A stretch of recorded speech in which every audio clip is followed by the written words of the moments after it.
आप देख रहे हैं खबर अपने सीजी की। दिखाएंगे आपको छत्तीसगढ़ की हर अहम खबर। सबसे पहले बात करते हैं बीजेपी के विरोध की। छत्तीसगढ़ बीजेपी ने बघेल सरकार के विरोध में आज सांकेतिक धरना प्रदर्शन किया।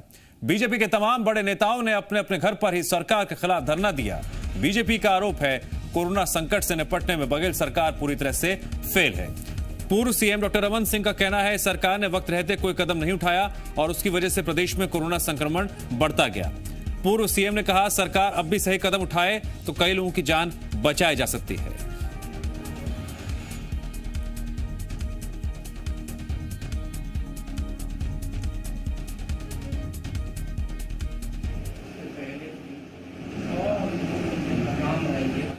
उसमें कोरोना में पहले नंबर में आ गया है। एक छोटा सा प्रदेश में आज ये हालात हो गया। पिछली बार जब कोरोना का जब बीमारी आया तो उस समय तो ले देकर के हालात काफ़ी हद तक सुधरा, लेकिन एक साल के बाद जो इन्हें इंफ्रास्ट्रक्चर जो तैयार करना चाहिए था, बेहतर जो व्यवस्था करनी चाहिए थी, वो कहीं भी कुछ तैयार नहीं। आज जो वेंटिलेटर केंद्र से मिले हैं उसको भी आप ऑपरेट नहीं कर सकते हैं, उसको भी नहीं चला रहे हैं। वेंटिलेटर के मामले में भी झूठी जानकारी मिल रही है। हम लोग बैठ के धरना तो दे नहीं सकते। जनता की आवाज को हम कैसे व्यक्त करें, तो यही एक तरीका दिखता है कि हम यही बैठकर जनता की पीड़ा को अभिव्यक्ति दें और इस सरकार को जागृत, उनके विवेक को जागृत करने का प्रयास करें कि भाई छत्तीसगढ़ की जनता के हित के लिए कम से कम वक्त रहते ही अभी भी सुधार कार्य करें तो बहुत सारी जान बचाई जा सकती है। छत्तीसगढ़ के नेता प्रतिपक्ष धर्मलाल कौशिक ने बिलासपुर में अपने घर के सामने बघेल सरकार के विरोध में धरना दिया। धर्मलाल कौशिक ने सरकार से मांग की है कि वो लॉकडाउन में गरीबों के लिए 3 महीने का राशन फ्री में दे।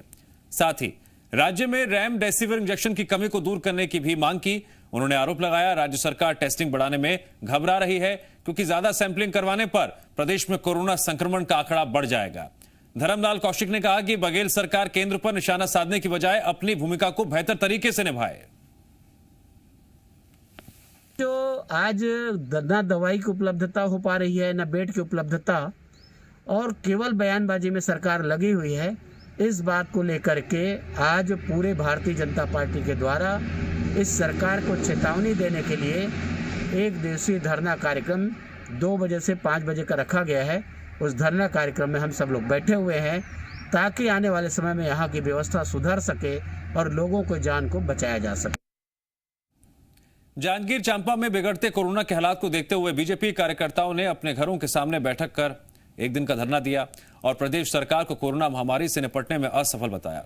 इस दौरान जांजगीर चांपा से बीजेपी विधायक और प्रदेश महामंत्री नारायण चंदेल ने कांग्रेस सरकार पर निशाना साधा और कहा कि मुख्यमंत्री बघेल और स्वास्थ्य मंत्री टीएस सिंहदेव में संवाद की कमी है, जिसका खामियाजा जनता भुगत रही है।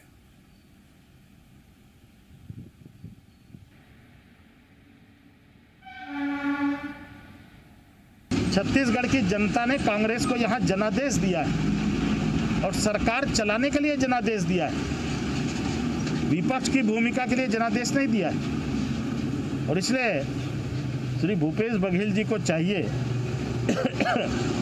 और उनकी सरकार को चाहिए कि वे छत्तीसगढ़ के लोगों की जान माल की सुरक्षा करें और स्वास्थ्य सेवाओं को यहां पर पुनः बहाल करें। और बघेल सरकार के खिलाफ प्रदेश भर में बीजेपी नेताओं ने अपने अपने घरों के बाहर धरना प्रदर्शन किया। जशपुर की बात करें तो यहां पर बीजेपी प्रदेश अध्यक्ष विष्णुदेव साय और सांसद गोमती साय ने भी अपने अपने घर के बाहर सांकेतिक धरना प्रदर्शन किया। विष्णुदेव साय ने प्रदेश सरकार को कोरोना के खिलाफ लड़ाई में पूरी तरह से विफल बताया। विष्णुदेव साय के मुताबिक जनसंख्या को देखते हुए प्रदेश में कोरोना संक्रमण देश भर में सबसे ज्यादा है, लेकिन सरकार लापरवाही बरत रही है, अभी तक व्यवस्थाएं सुधारने में नाकाम रही है। अस्पतालों में बेड, ऑक्सीजन और वेंटिलेटर उपलब्ध कराने में नाकाम रही है। जीवन रक्षक दवाओं और रेमडेसिविर भी उपलब्ध नहीं करा पा रही है।